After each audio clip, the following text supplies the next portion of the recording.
Thank you all for being here this morning. Welcome to Creative Mornings Oakland, our Halloween special. I want to introduce the man of the hour, Joco.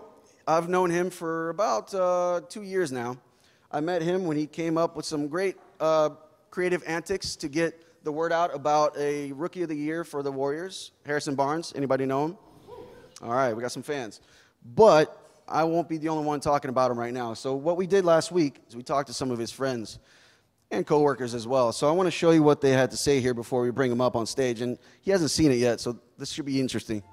So you know when they say guy can give shit but he can't take it? Joco can take it, and then he gives you more, and he gives you more, gives you more. The only reason I know Joco is because he was my wife's homecoming date many years ago, like junior year of high school, and I hired him. He worked for me for a little while until he ditched me and went to marketing. Joco got me back to being an alcoholic. I'm actually drunk right now. He is absolutely ridiculous. He legitimately takes it to the next level and just doesn't know when to stop. When I say alcoholic, I mean when you drink when the sun is up.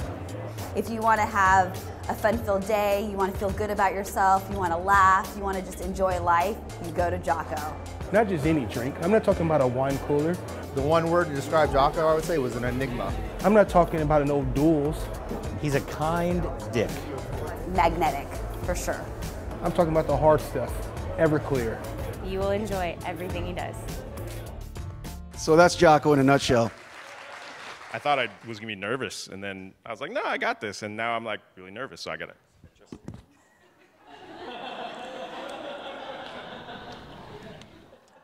To all of you, happy Halloween, and thanks for not going to the parade.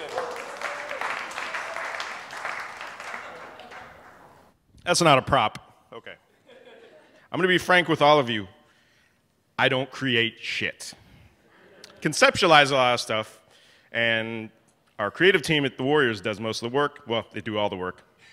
I just push buttons and get deadlines and try to decide okay, you need a little more blue, you need a little more yellow, like the shirts.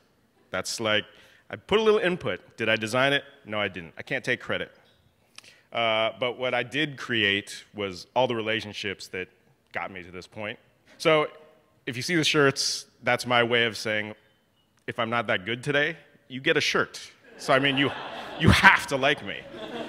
And if that's not gonna work, then I'm just gonna name drop a bunch of famous people I know and then go on from there. What I create is relationships. And you guys, everyone out there, you gotta create relationships. It's gonna help your career, it's gonna help your soul, it's gonna help everything in life. People is the one constant that's gonna help you through your career. Because wherever you go, there's going to be people. You're going to be designing for them. You're going to be painting for them. You're going to be making them happy. You're going to help them through tough times. You're going to be there for their happy times, whatever. The people's one constant. And the one piece of advice my mom gave me that's kind of worked, and I sort of put my own spin on how I deal with it, is when you leave a room, make sure no one hates you. Just don't. Look around the room, read everyone's faces, and if there's someone who seems disgusted by you, try to work on that person. Everyone else is easy. I knew these two already. They love me. But there's probably someone who's texting in the back on his phone, not paying attention to me. I'm probably gonna try to make friends with him later. Right there. Make sure no one hates you, and it's gonna help you through life. Creating relationships. How do I go about doing that? Took a while. My early years, I was actually very shy growing up. Didn't have many friends, and by sophomore year in high school, I had one friend. I was still funny and charming. I just didn't have a lot of friends. I had one dude, this guy Charles, that was my guy, and we did everything together. And I was happy. I was living a great life. And then one day, Charles died, sophomore year in high school. He died of cancer. People deal with death in many ways. I only dealt with it one way. I was a kid, I didn't know any better, and I thought, wow, people just die whenever? I need to get a lot more friends. As much as I miss him, I also understand that he needed to die for me to be the man I am today, because I had to come out of my shell. And that's when everything started to change for me. So after he died, I actually should have another slide in between this, but I didn't think about it. So let's just stand in front of death. So I stood in front of death. And I decided I need more friends. So the only way I could figure out how to do that, it was high school, so it was all about being popular. So there's a movie, Van Wilder, where he's known for like failing in college just to gain popularity. So I pretty much did that in high school. I purposely flunked my senior year because I thought, with the help of my friend, it would be cool, and we thought we'd get popular really fast, especially if we market ourselves, which ironically I'm in marketing now. So we marketed ourselves to be like the cool flunkies. We had posters, like we surprised the class that we failed into, and guess what? It fucking worked. I was the most popular human in the city of Concord for about a 3-year span after that, all from flunking. And it was the best year of my life, because that's where I took 300 people and made them all my friends. And 260 of them are still my friends to this day. I actually just had my 20-year reunion, and I was asked to host it. Surprise. You know, high school was obviously great, but I had to move on to what my dream was. My dream was comedy. When I was a kid, you know, everyone watched cartoons and shit like that. My mom let me stay up and watch Evening at Improv, MTV Half Hour, Comedy Hour. Anyone that's young has no idea what these shows are. Basically, they used to show stand-up on regular TV. So I used to watch it thinking, I'm going to be one of these guys. I never became one of those guys, but I did get a job at a comedy club. It was like my dream come true. It's the greatest job I ever had. Some of my closest friends, and Yvonne loves telling everyone that one of my closest friends in life is Dave Chappelle, and yes, that's where we became friends many, many moons ago before he had his big show, and we're still friends this day. I actually texted Dave last night, and I asked him for advice. He said, good luck to the Warriors this year. I was like, oh, thanks, buddy. You just don't want the competition.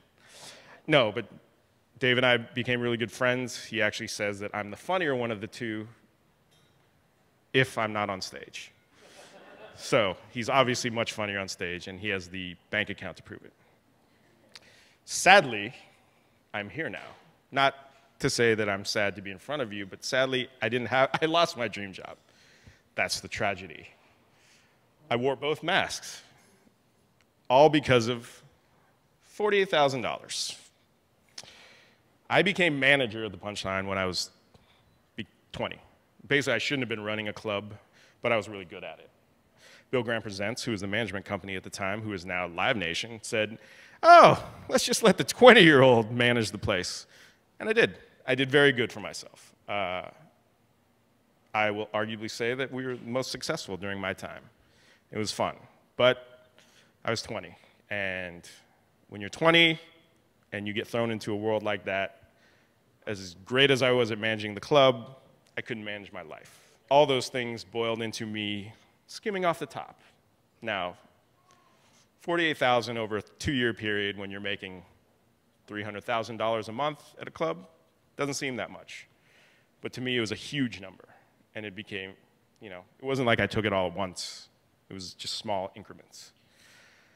And it got to the point where it just overwhelmed me, and I looked in our safe, and there was all these IOUs, and I knew I wasn't going to pay it back unless I gambled or hit it big or pray that someone gave me 48 grand. And so rather than, you know, running away from it, I stepped up and I admitted what I had done.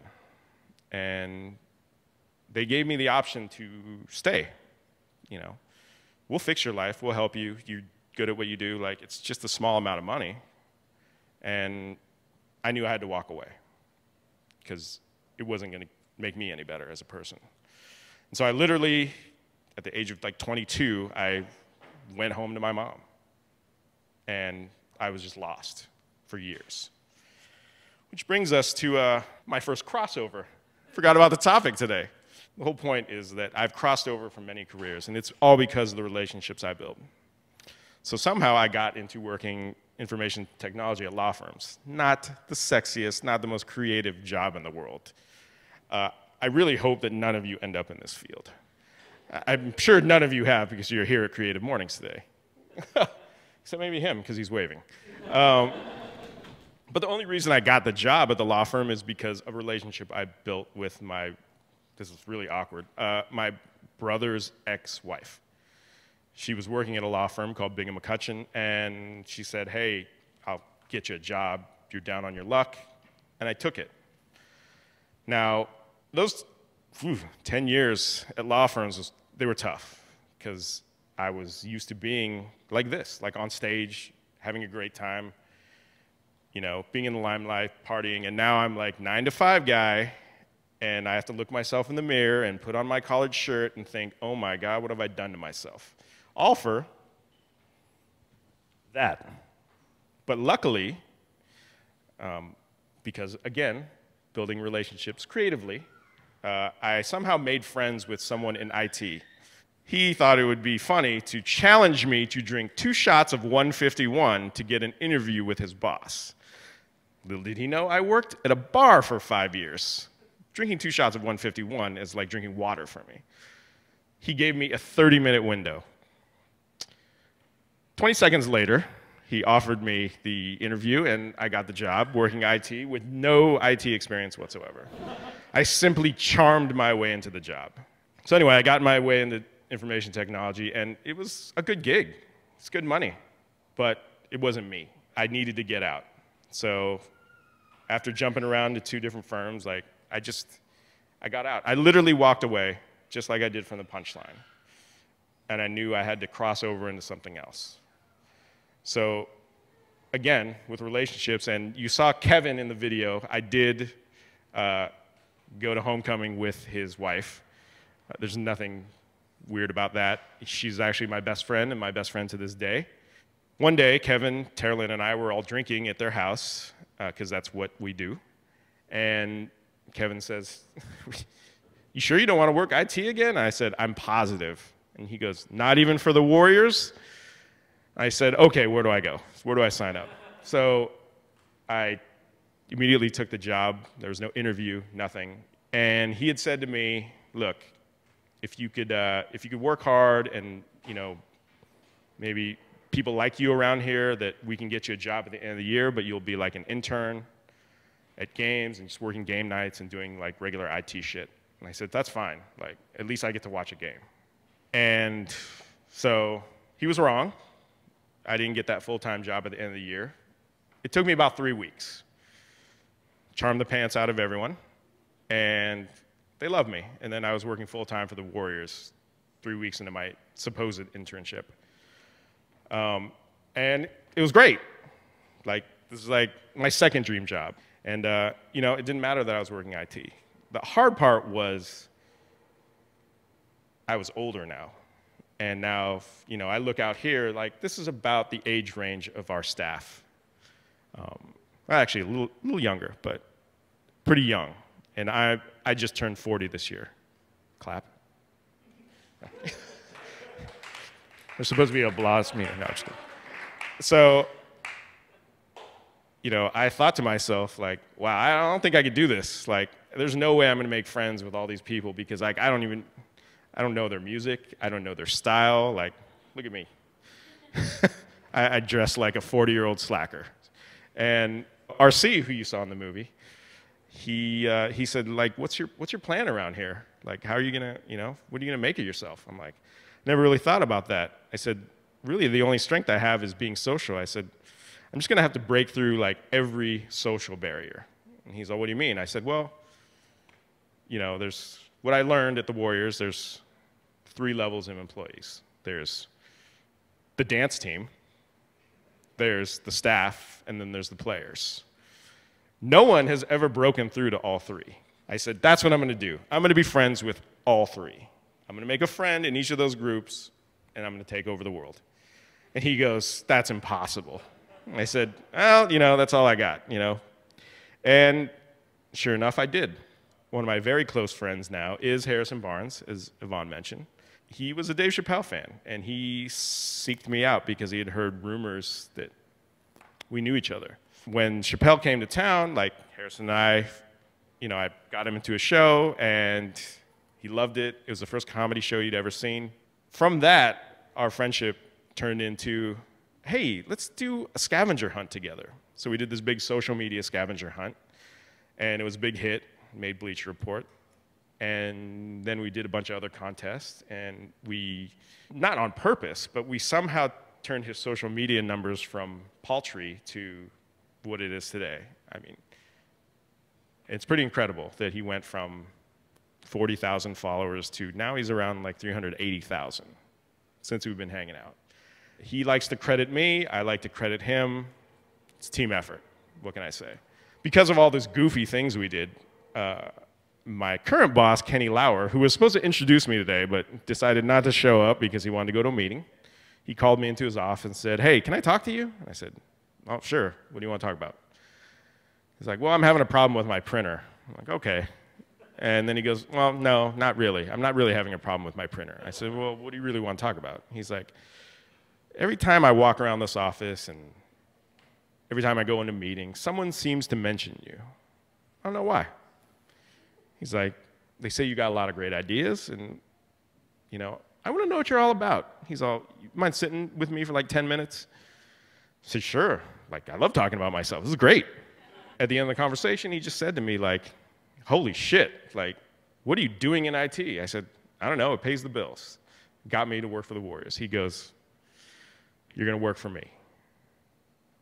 And without hesitation, he just started having me work on projects, and before I knew it, he hired me into marketing. I never thought I'd have a career in marketing. Illustrator is fucking hard. I don't know how you do it. And, I tell everyone if I could do it myself, I would, but luckily I have a talented crew. Not really my crew, because they'd probably hate that I said they work for me. We all work for the same team. And so they take some of my ideas, or I fix their own ideas, and that's basically all I do now. And it's totally great, and I love my job, and I love my life, and it's all because of the relationships I built. Like, I wouldn't got here. So the one thing I hope you guys take home today is that relationships are important. If you can get it past all this shit, everything you guys went through, it'll be a piece of cake. You guys are gonna be able to create and develop amazing stuff.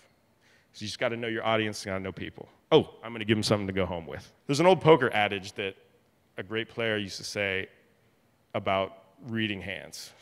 And I turned that into sort of the way I deal with people. And hopefully you guys can use this one too. It's one thing to know how to play your hand. It's another thing to know what the player might have. But the best skill to have is to know what the player is thinking about you. And that's how I've gotten away with public speaking today, is because I look at all you, and I'm not thinking, ooh, I'm nervous, or, ooh, what are they thinking? I'm thinking, what are you thinking about me? And that's what you should think about all the people that you deal with on a daily basis, is how are they perceiving you? And then you'll be able to be a chameleon, and hopefully you make relationships with all the people that are in this room today. That's what I really hope for. And I hope to make relationships because based on my track record, I'm probably going to lose my job in 3 years, so I'm probably going to need a new one. So if anyone is hiring in 2 years, I'll probably be available. And I also do children's parties too. So that's been my talk. I think that's my 20 minutes, Yvonne. Thank you.